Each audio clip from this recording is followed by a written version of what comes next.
Vous êtes-vous déjà demandé pourquoi certaines personnes semblent capter l'attention de quelqu'un sans effort tandis que d'autres restent en retrait? En réalité, ce n'est pas une question d'apparence ou de chance. Il s'agit de maîtriser des techniques de connexion qui suscitent véritablement l'intérêt. Il ne s'agit pas de simples compliments ou de phrases prévisibles. Ce sont des stratégies qui explorent ce qui suscite vraiment la curiosité de quelqu'un. Aujourd'hui, nous allons percer ces secrets. Will Rogers a dit un jour « Vous n'avez jamais une deuxième chance de faire une première impression. Et cette première impression commence par la façon dont vous interagissez. La clé est de savoir créer un sentiment de mystère, d'intrigue et de plaisir sans trop d'efforts. Avec la bonne approche, vous laisserez une impression durable, qui restera dans leurs pensées bien après la fin de la conversation. Si vous êtes prêt à passer à l'étape suivante, continuez de regarder. Nous allons dévoiler ensemble les tactiques de connexion ultimes que les gens trouvent irrésistibles. Ces méthodes transformeront radicalement votre approche de chaque conversation. Étape 1. Adoptez l'humour. Mark Twain, le célèbre humoriste, a dit un jour « Contre l'assaut du rire, rien ne résiste ». L'humour fait tomber les barrières sociales de manière bien plus efficace que les compliments. Il montre la confiance, l'esprit et un sens du contrôle dans les situations sociales, des qualités que les gens trouvent profondément attirantes. Lorsqu'il s'agit d'établir un lien, faire rire quelqu'un est la moitié de la bataille. Étape 2. Maîtriser les taquineries ludiques. Les taquineries ludiques créent de l'attirance dès le début. Il s'agit de repousser doucement, de montrer que vous n'êtes pas entièrement convaincu par leur charme. Tout cela avec légèreté. Mais voici la clé. Il ne s'agit jamais de rabaisser quelqu'un ou d'être négatif. Considérez cela comme une manière de leur tirer la jambe de manière ludique. Cette approche montre la confiance et crée une alchimie unique que beaucoup ont du mal à reproduire. Évitez les compliments prévisibles. Prenez un moment pour réfléchir lorsque vous parlez à quelqu'un. Ne vous contentez pas de toujours vous fier à des compliments. La plupart des gens deviennent nerveux et se fient à des commentaires prévisibles comme « Tu es tellement belle » ou « Ton sourire est magnifique ». Ils ont déjà tout entendu. Les gens ne cherchent pas seulement quelqu'un qui leur dise qu'ils sont attirants. Ils veulent quelqu'un qui leur fasse ressentir quelque chose de sincère. Cette approche leur fait comprendre subtilement que vos standards sont plus élevés et que vous êtes suffisamment intelligent pour les tenir en haleine. Vous n'êtes pas immédiatement captivé. Ils doivent apporter plus que de simples éléments pour gagner votre approbation. C'est ce qui fait de cette stratégie une stratégie gagnante. Créez une dynamique mémorable. Imaginez ceci. Vous dites avec un sourire « Vous savez, vous et moi ne fonctionnerions probablement pas. » Vous ne les rejetez pas. Vous créez une dynamique de manière ludique. Ce genre de réaction légère vous permet de vous démarquer et d'égaliser les chances. Ce n'est plus une personne qui court après l'autre, mais plutôt deux personnes qui apprécient l'interaction ensemble. Vous vous engagez avec assurance dans des plaisanteries enjouées, alors que la plupart des gens se tiennent sur la pointe des pieds. Vous créez une atmosphère de flirt léger et sans effort. Voici la partie essentielle.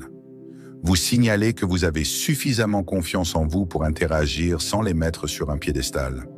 Vous leur montrez que vous les voyez comme des égaux, pas comme des idoles. Mais il y a une fine ligne à suivre. N'en faites pas trop.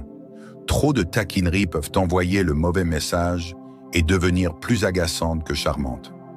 Si vous poussez trop loin, ils pourraient penser que vous vous en fichez, ce qui n'est pas le but. Lorsque vous équilibrez l'attirance avec des taquineries enjouées, vous devenez la personne dont ils se souviennent. Pourquoi cela fonctionne? Les taquineries enjouées créent une bonne forme de tension, une subtile poussée et attraction. Vous montrez de l'intérêt, puis reculez juste assez pour les laisser deviner. Maintenant, ils se demandent, m'aiment-ils ou s'amusent-ils simplement? C'est ce qui les attire. Ils veulent vous comprendre, et plus ils pensent à vous, plus ils s'investissent. Créez la confiance par le rire.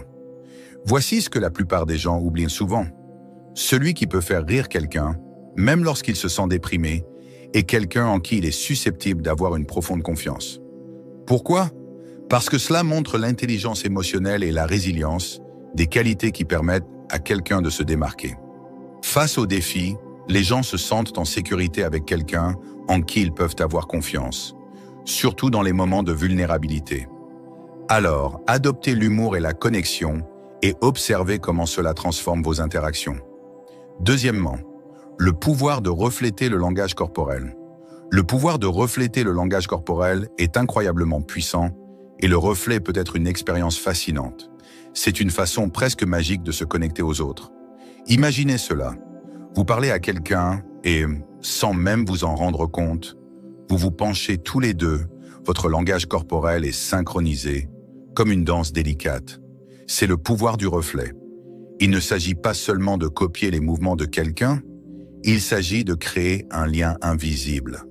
Lorsqu'il est réalisé de manière subtile, il peut s'agir de l'un des outils les plus puissants de votre boîte à outils sociale. Imaginez-vous en pleine conversation.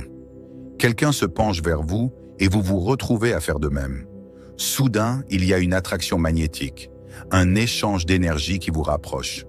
N'est-ce pas incroyable? Oprah Winfrey a dit un jour, « Si vous voulez vous connecter, penchez-vous vers vous. » Et elle a raison. Se pencher vers vous ne montre pas seulement votre engagement, mais suscite également cette connexion subconsciente à laquelle nous aspirons tous. Et ce n'est pas tout. Essayez d'incliner légèrement la tête tout en maintenant le contact visuel. C'est un petit geste, mais il en dit long. Il dit « Je suis là, je t'écoute et je suis vraiment intéressé ». La beauté de ce geste réside dans sa simplicité, mais il a un effet profond sur le lien que la personne ressent avec vous. Soyez simplement prudent. Regardez autour de vous ou par-dessus la tête de quelqu'un envoie le message opposé, suggérant un désintérêt. Les scientifiques ont étudié ce phénomène dans des vidéos au ralenti, découvrant des microsynchronisations de petits mouvements et de gestes subtils, si délicats qu'ils sont presque invisibles à l'œil nu. Ces mouvements comprennent des hochements de tête rapides, une légère tension des doigts, des lèvres étirées ou même des tics mineurs. Ces actions synchronisées montrent comment notre cerveau reconnaît et interprète le reflet comme une forme de proximité, même si nous n'en sommes pas conscients. C'est comme si notre cerveau disait « cette personne me comprend ». Et honnêtement, n'est-ce pas ce que nous recherchons tous? Alors pourquoi ne pas essayer? La prochaine fois que vous aurez une conversation, essayez de refléter votre interlocuteur, subtilement bien sûr. Penchez-vous quand il se penche vers vous, hochez la tête quand il hoche la tête et inclinez légèrement la tête pour montrer que vous êtes engagé. La beauté de cette technique réside dans sa subtilité. Il ne s'agit pas de copier, mais de refléter naturellement. Vous serez étonné de voir à quel point elle transforme vos interactions. Troisièmement, inversez les règles. Imaginez que vous discutez avec quelqu'un qui est intrigué par votre présence. Il y a un peu de mystère, une étincelle de tension, mais voici ce qui les attire vraiment. Les gens aiment les défis, pas ceux qui les mettent mal à l'aise, mais une dynamique ludique et engageante qui les maintient en haleine. Cette dynamique les invite à vous poursuivre subtilement, les gardant sur leur garde d'une manière amusante et séduisante. Les gens sont attirés par ceux qui les maintiennent en alerte. Pensez-y. Êtes-vous la personne qui se laisse aller à tout, ou êtes-vous celle qui ajoute un peu de piquant? Une résistance ludique qui les laisse sur leur faim. Voici un parfait exemple de la façon de procéder. Lorsque vous flirtez, vous pourriez dire quelque chose d'insolent comme « Ma mère m'a mis en garde contre les gens comme vous, ceux qui profitent totalement de moi. » Ce que vous faites ici, c'est renverser le scénario. Vous insinuez qu'ils essaient de vous conquérir en encadrant l'interaction d'une manière où ils ont l'impression que c'est eux qui vous poursuivent. Ce renversement ludique exploite une nature compétitive, gardant l'ambiance légère et coquette. L'astuce est de garder le plaisir et jamais trop sérieux. Le timing est primordial. Si quelqu'un parle avec passion de quelque chose, par exemple de son amour pour la peinture ou la cuisine, ne vous contentez pas simplement d'être d'accord avec tout ce qu'il dit. Essayez plutôt de dire quelque chose comme « Tu vas devoir le prouver, je ne suis pas sûr de te croire, montre-moi ce que tu sais faire ». Cette invitation ludique crée un échange à la fois stimulant et agréable, et séductrice. Cependant, n'oubliez pas que le timing est essentiel. Vous ne pouvez pas simplement lancer des phrases enjouées au milieu d'une conversation sérieuse. Si l'ambiance est trop tendue ou formelle, cela peut sembler étrange, voire gênant. Au lieu de cela, attendez que l'atmosphère soit légère, que vous riez tous les deux et qu'il soit clair que vous ne prenez pas tout trop au sérieux. Une fois qu'ils savent que vous vous amusez simplement, cette approche fonctionne à merveille, parce que cela leur donne l'impression qu'ils doivent gagner votre attention, et non l'inverse. Voyez les choses comme ça. L'alchimie naît d'un mélange de tension et de détente. Vous ne voulez pas qu'ils sachent exactement où les choses vont. Lorsque vous dites « Je parie que je pourrais faire un meilleur gâteau que toi » lors d'une conversation sur la pâtisserie, vous semez l'idée que vous êtes leur égal, et maintenant ils doivent vous mettre à l'épreuve. Cette énergie compétitive subtile les rend plus investis dans l'interaction, les encourageant à continuer à faire leurs preuves, parce que vous les avez mis au défi d'une manière engageante et non condescendante. Le docteur Helen Fisher, une anthropologue connue pour ses études sur l'amour et les relations, a évoqué le rôle de la compétition ludique dans l'attirance romantique. Selon elle, ce genre de plaisanterie séduisante déclenche la dopamine, une substance chimique présente dans le cerveau et associée au plaisir. C'est une façon naturelle de créer de l'attirance et de créer une connexion mémorable.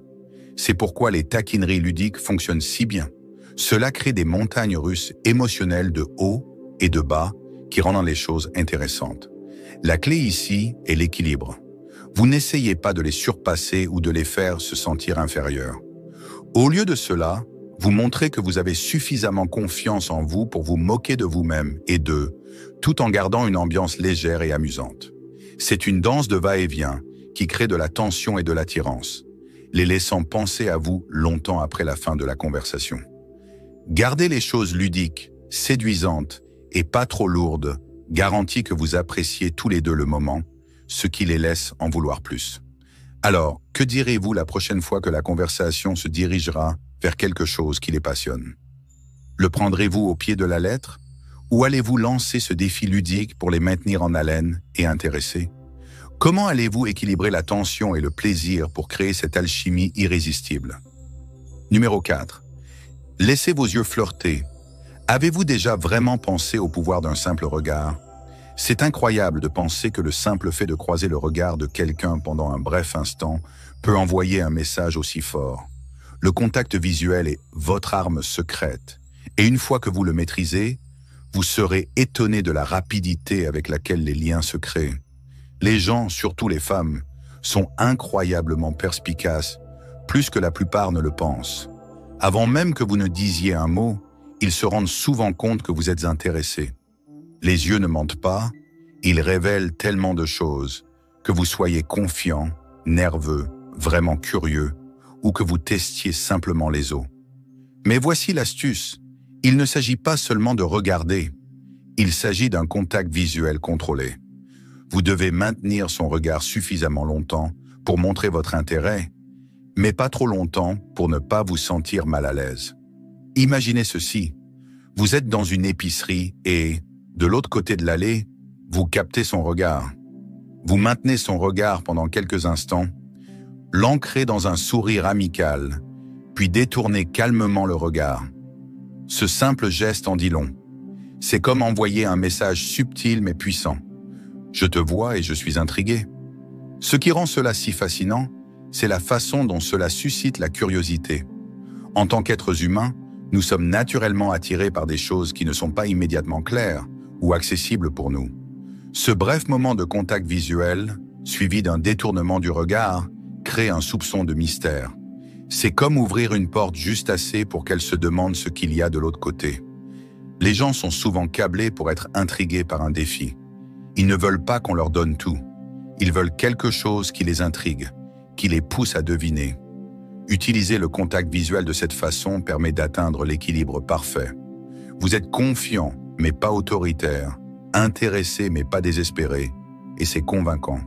Cela vous distingue de ceux qui sont trop timides pour faire un pas, ou de ceux qui arrivent trop fort. La vraie magie se produit lorsque vous interrompez le contact visuel au bon moment.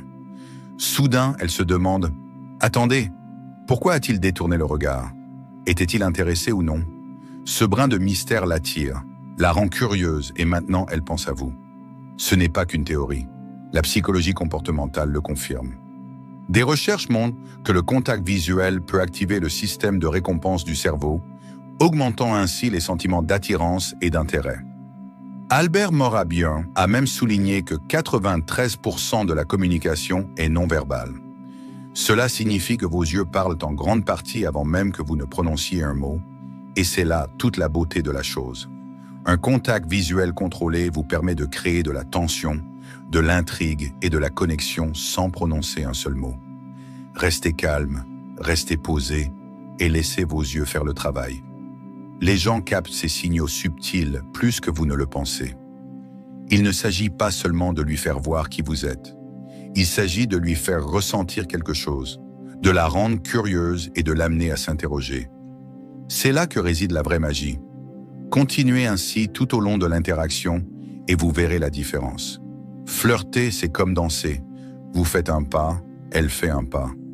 Le contact visuel l'attire, mais c'est le timing et le rythme qui lui donnent envie de se rapprocher. Il s'agit de savoir quand regarder, quand sourire et quand laisser planer juste assez de mystère.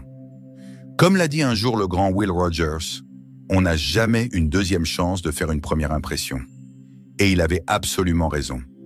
Maîtriser l'art du contact visuel vous donne l'avantage de rendre cette première impression inoubliable. Parfois, vous n'avez même pas besoin de mots pour captiver quelqu'un. Il suffit d'un regard, d'une pause et un peu de mystère pour déclencher quelque chose d'électrique. Avez-vous déjà pris le temps de réfléchir au pouvoir d'un simple regard? C'est peut-être la compétence la plus sous-estimée que vous maîtriserez jamais. Numéro 5. L'arme ultime, pousser et tirer. Pousser et tirer est une stratégie classique qui fonctionne en équilibrant les moments d'intérêt avec le retrait. C'est comme une danse où vous avancez, puis reculez, puis avancez à nouveau, le tout de manière ludique. Le push consiste à agir de manière désintéressée, en la repoussant émotionnellement, tandis que le pull consiste à montrer à nouveau de l'intérêt, en la rapprochant. L'idée est de rendre les choses excitantes en la laissant deviner vos sentiments. Décomposons cela avec quelques exemples. Tu es un danger pour ma santé mentale. Tu me rends tellement confus. Je dois garder mes distances, sinon je pourrais trop t'aimer. Tu sais que tu me compliques la tâche, n'est-ce pas? Je vais devoir m'éloigner de toi pendant un moment. Tu es trop charmante. Tu es si mignonne que je peux à peine le supporter. Ces lignes peuvent être utilisées en personne ou par SMS, et avec un peu de pratique, tu deviendras expert dans ce domaine. Il s'agit d'observer l'interaction et de garder les choses légères et amusantes. Voici le hic. Il existe un art caché du push-pull que la plupart des gens négligent. Les montagnes russes émotionnelles peuvent paraître folles, mais permettre à quelqu'un de ressentir une gamme d'émotions, comme l'excitation ou la frustration, peut renforcer l'attirance. Lorsque quelqu'un éprouve des émotions mixtes, cela déclenche une libération de dopamine, la même substance chimique que nous ressentons lors de manèges à sensations fortes ou lors de hauts et de bas émotionnels. Les gens, en particulier les femmes, réagissent que souvent à cette imprévisibilité parce que cela rend les choses plus excitantes. Si vous parvenez à maîtriser ce va-et-vient émotionnel où vous faites monter et descendre ces émotions de manière ludique, cela crée une connexion difficile à ignorer. Par exemple, imaginez qu'elle ressent votre niveau d'intérêt à 6 sur 10, mais que vous la taquinez de manière ludique et que vous le ramenez plus tard à 8 ou 9. Il s'agit de gérer ces changements émotionnels. Comme l'a dit un jour Mark Twain, le secret pour aller de l'avant est de commencer. Et cela s'applique ici. Pour réussir, il faut commencer cette danse émotionnelle avec respect et attention. Restez léger, amusant et positif, et n'en faites pas trop, sinon vous risquez de passer pour quelqu'un de désintéressé. Le pouvoir du push-pull réside dans les émotions qu'il génère. Il ne s'agit pas de manipulation, mais de créer une dynamique qui rend les choses intéressantes. Alors, la prochaine fois que vous êtes dans une conversation, pensez à la façon dont vous pouvez ajouter un peu de push-pull. Poussez-la de manière ludique, puis ramenez-la en arrière avec chaleur. Numéro 6. Créez un émoi, puis disparaissez. Avez-vous déjà remarqué comment les émissions les plus captivantes se terminent au moment le plus suspensif? Vous restez en suspens, impatient de savoir ce qui se passe ensuite. Imaginez maintenant utiliser cette même technique dans vos conversations. Quand les choses se passent bien, elle rit à vos blagues et la connexion semble forte. C'est le moment d'arrêter. N'attendez pas que la conversation ralentisse. Au lieu de cela, prenez les choses en main et terminez-la d'une manière qui lui donne envie d'en savoir plus. Vous pourriez dire quelque chose comme « Je déteste couper court, mais j'ai quelque chose dont je dois m'occuper. Reprenons ça bientôt. » Ce que vous faites ici n'est pas de mettre fin à l'interaction, mais de laisser la porte ouverte à plus. Vous attisez sa curiosité, l'amenant à se demander ce qui pourrait arriver ensuite. Cette technique fonctionne à merveille, car, comme nous le dit la psychologie, les gens sont attirés parce qu'ils ne peuvent pas avoir pleinement tout de suite. L'anticipation est un puissant facteur de motivation. Elle déclenche le système dopaminergique du cerveau, ce qui la rend impatiente d'interagir à nouveau. Vous créez du mystère, et le mystère est magnétique. En contrôlant le récit, vous la laissez intriguer sans tout révéler. Maintenant, elle est partie sur une note positive avec des pensées de vous qui persistent longtemps après la fin de la conversation. Comme le dit le dicton, laissez-les toujours en vouloir plus. Numéro 7. Le pouvoir exquis d'un simple contact. Avez-vous déjà pensé à la puissance d'un simple contact? C'est presque comme si nous étions programmés pour interpréter les messages derrière chaque contact. Qu'il s'agisse d'exprimer de la colère, de la peur, de l'amour ou de l'empathie. Des études révèlent que nous interprétons le toucher avec une précision allant jusqu'à 83%. Alors réfléchissez-y, quel genre d'énergie envoyez-vous lorsque vous touchez quelqu'un? S'agit-il d'un léger effleurement, d'une prise ferme ou d'une légère caresse? En matière de flirt, il existe ce qu'on appelle la règle des 5 et 15. C'est simple mais efficace. Essayez de toucher votre interlocuteur 5 fois au cours d'une conversation de 15 minutes. Cela peut être aussi naturel qu'un petit coup de coude ou un léger contact lors d'une poignée de main. Lorsqu'il est bien chronométré, même le plus léger contact peut ajouter des nuances à vos mots et approfondir la connexion. C'est là que ça devient intéressant. Les 3 H de l'intimité. Les mains, les hanches et la tête. Imaginez-vous pendant une conversation. Vous effleurez doucement la main de quelqu'un en riant de ce qu'il dit. C'est subtil, mais cela suscite instantanément chaleur et connexion. Ou imaginez-vous guider quelqu'un à travers une pièce bondée en lui touchant légèrement le bas du dos ou la hanche, lui communiquant silencieusement attention et sollicitude. La tête est le territoire ultime de la proximité. Qu'il s'agisse d'une tape amicale sur l'épaule ou d'un coup de cheveux enjoué, toucher la tête de quelqu'un crée un sentiment d'intimité unique. Alors, la prochaine fois que vous interagissez avec quelqu'un, demandez-vous quel message je transmets par mon toucher. Un petit geste attentionné pourrait-il changer toute l'énergie de la connexion? Maîtriser l'art du toucher est une question de subtilité. Parfois, le plus petit contact laisse le plus grand impact. Pour résumer tout cela, maîtriser ces tactiques de connexion ne consiste pas à jouer à des jeux ou à utiliser des astuces de manipulation. Il s'agit d'établir une véritable connexion, de faire confiance et de comprendre ce qui fait que quelqu'un se sent valorisé. Lorsque les gens apprennent à appliquer ces techniques réfléchies, ils ne créent pas seulement de l'attirance, mais favorisent également des relations significatives. N'oubliez pas que l'outil le plus puissant dont vous disposez est l'authenticité. C'est ce qui vous permettra de vous démarquer. Si vous avez trouvé ces conseils utiles, je te serai reconnaissant de laisser un j'aime, de t'abonner et d'écrire « Je prends le contrôle » dans les commentaires pour montrer que tu fais partie de la minorité qui a suivi la vidéo jusqu'à la fin. Merci beaucoup pour ton attention et à la prochaine.